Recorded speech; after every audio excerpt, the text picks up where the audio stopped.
दोस्तों सबसे पहले तो आप लोग जरा स्क्रीन पर नजर आने वाली इस तस्वीर को देखिए। ये दरअसल गाजा के पार्लियामेंट की तस्वीर है जो कुछ दिन पहले ही वायरल हुई थी, जिसमें क्लियरली देखा जा सकता है कि बेशुमार इजराइल के फौजी बैठे हुए हैं जो इस बात का इशारा कर रहे हैं और इस बात का खुले तौर पर ऐलान कर रहे हैं कि हम लोगों ने अब गाजा के उस पार्लियामेंट पर भी कब्जा कर लिया है कि जिसमें आज से कुछ दिन पहले तक हमास के लोग बैठा करते थे। वैसे तो दोस्तों ये तस्वीर काफी पुरानी है, यानी ग्राउंड इन्वेजन के बिल्कुल शुरुआती दिनों की है, मगर इस तस्वीर के बारे में वो एक दिलचस्प और खास बात जो न सिर्फ आप लोगों को भी हैरान कर सकती है बल्कि पूरा हिलाकर भी रख सकती है, वो ये है कि इस तस्वीर में जितने भी आप लोगों को इजरायली फौजी नजर आ रहे हैं उनमें से आज के दिन हमारी इस दुनिया में कोई भी जिंदा नहीं है। हाँ दोस्तों, आप लोग बिल्कुल सही सुन रहे हैं, ये सारे के सारे लोग ही हमास के लड़ाकों के हाथों मारे गए हैं। मगर अब सवाल यही है कि आखिर ये सब कुछ कैसे मुमकिन हुआ? आखिर इन फौजियों ने ऐसा क्या किया था और इनमें ऐसी क्या खास बात है कि हमास के लड़ाकों ने इन लोगों को ही चुन चुन कर निशाना बना डाला? तो दोस्तों इस पूरे मैटर को समझने के लिए हमको जरा थोड़ा और गहराई में चलना होगा। हमारी दुनिया में जितनी भी फौजें होती हैं, अब वो चाहे किसी भी देश की हों, किसी भी ताकत की हों या किसी भी हुकूमत की हों, वो दरअसल खुद अंदर से भी काफ़ी डिवाइड होती हैं। यानी अगर किसी फौज में 40,000 फौजी हैं तो इसका मतलब ये नहीं है कि वो पूरी फौज एक ही जगह पर रहती है और एक साथ ही लड़ने के लिए निकल पड़ती है, बल्कि उस फौज को भी कई अलग अलग ग्रुप्स में, कई अलग अलग ब्रिगेड्स और टुकड़ियों में बांटा गया होता है कि जो ब्रिगेड सबसे ज्यादा ताकतवर और खतरनाक मानी जाती है उसका नाम है गोलानी ब्रिगेड। ये एक ऐसी ब्रिगेड है कि जिसको 1948 में ही बना दिया गया था और तब से लेकर आज तक यानी कि पूरे 75 साल के इतिहास में इसने लगभग इजराइल की हर छोटी बड़ी जंग और हर छोटे बड़े ऑपरेशन में हिस्सा लिया है। इस ब्रिगेड से निकलने वाले लोग न सिर्फ इजराइल के आर्मी चीफ या जनरल्स ही बनते हैं बल्कि मोसाद जैसी खुफिया एजेंसी के बड़े बड़े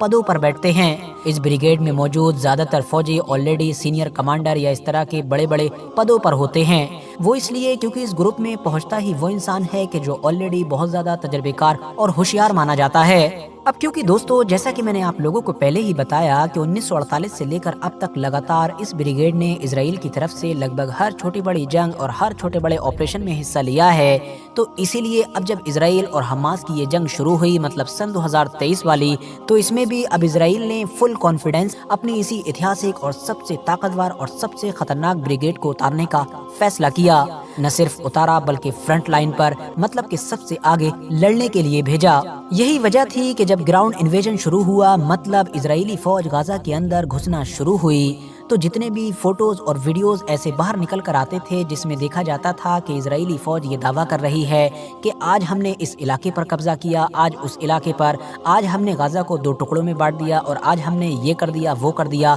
तो इन सारे ही फोटोज और वीडियोस में ज्यादातर इसी ब्रिगेड के लोग नजर आते थे क्योंकि इजराइल की तरफ से यही फ्रंट लाइन पर चल रहे थे। गाजा के पार्लियामेंट की वायरल होने वाली वो तस्वीर जो मैंने आपको शुरू में ही दिखाई, वो भी दरअसल उन्हीं सारे फोटोज और वीडियोस का एक हिस्सा थी। मतलब इसमें भी जितने आप लोगों को फौजी नजर आ रहे हैं वो सारे के सारे गोलानी ब्रिगेड के हैं। लेकिन दोस्तों अब बड़ी खबर ये है कि इजराइल ने अपनी सबसे ताकतवर और सबसे खतरनाक मानी जाने वाली ब्रिगेड को अचानक से गाजा से इजराइल में वापस बुला लिया है। पिछले कुछ दिनों में बड़ी तेजी के साथ इस पूरी ब्रिगेड को इतना ज्यादा नुकसान हुआ है, इतना ज्यादा नुकसान हुआ है कि इजराइल को ये डर भी सताने लगा कि अगर इसको फौरन पीछे नहीं हटाया गया और वापस नहीं बुलाया गया तो हो सकता है कि इस पूरी ब्रिगेड का वजूद ही खतरे में आ जाए। और मीडिया रिपोर्ट्स के मुताबिक इसी ब्रिगेड के ही एक सीनियर कमांडर की तरफ से ये दावा भी किया गया है कि दरअसल गाजा में पिछले सिर्फ कुछ दिनों के अंदर ही ये ब्रिगेड अपने 1/4 लोग, मतलब कि 25% के करीब लोगों को खो चुकी है। मतलब हमास ने शायद पहले ही ऐसी कुछ प्लानिंग कर रखी थी कि वो जानबूझकर इसी ब्रिगेड को ज्यादा टारगेट करेंगे। हमास के ऐसा करने के पीछे भी 2 बड़ी वजह हो सकती हैं। पहली तो ये कि जब सबसे ज्यादा ताकतवर ब्रिगेड को टारगेट किया जाएगा तो ओवरऑल पूरी फौज ही कमजोर होना शुरू होगी, जबकि दूसरी जो मेन वजह है वो है दरअसल हौसलों का पस्त होना। मतलब अगर हम उस सबसे ज्यादा ताकतवर ब्रिगेड को ही कमजोर करने में कामयाब हो जाएंगे कि जिसके ऊपर इजराइल को सबसे ज्यादा भरोसा है, तो इससे न सिर्फ इजराइल की फौज का ही बल्कि इजरायली गवर्नमेंट और इजराइल में जो आम लोग हैं उनके भी हौसले पस्त हो जाएंगे। और ऐसा पिछले कुछ दिनों से क्लियरली होता हुआ भी नजर आ रहा है। यही वजह है कि इन तमाम चीजों से बचने के लिए इजरायली आर्मी की तरफ से अपनी इस ब्रिगेड की एक वीडियो भी वायरल की गई जिसमें देखा जा सकता था कि ये सारे फौजी वापस आकर जश्न मना रहे थे, गाना वगैरह गा रहे थे और खुशियां मना रहे थे। इस वीडियो के जरिए से इजरायली गवर्नमेंट ये बताना चाह रही थी कि उन दावों में कोई सच्चाई नहीं है कि जो मीडिया आप लोगों को बता रही है, बल्कि इनको तो हमने वापस इसलिए बुलाया है क्योंकि जिस मिशन के लिए इन लोगों को भेजा गया था वो अब कंप्लीट हो चुका है। बाकी के जो काम हैं वो जाहिर है बची हुई ब्रिगेड्स और बची हुई आर्मी गाजा में संभाल ही रही है। मगर दोस्तों, कौन अक्लमंद इंसान इस बात पर यकीन करेगा कि ऐसे वक्त में आप अपनी सबसे ताकतवर और सबसे तजर्बेकार ब्रिगेड को वापस बुला रहे हैं कि जब ऑलरेडी हमास की तरफ से लगातार सबसे ज़्यादा गाड़ियों को, सबसे ज़्यादा फौजियों को और सबसे ज़्यादा टैंक्स को टारगेट करने की वीडियोस लगातार जारी की जा रही हैं। फिलहाल दोस्तों, इस पूरे मैटर पर आपकी अभी तक की जानकारी क्या है और आप क्या सोचते हैं, कमेंट्स बॉक्स में अपनी कीमती राय के जरिए से ज़रूर बताएं। वीडियो पसंद आने पर न सिर्फ वीडियो को लाइक करें बल्कि अपने फ्रेंड्स के साथ भी ज़रूर शेयर करें।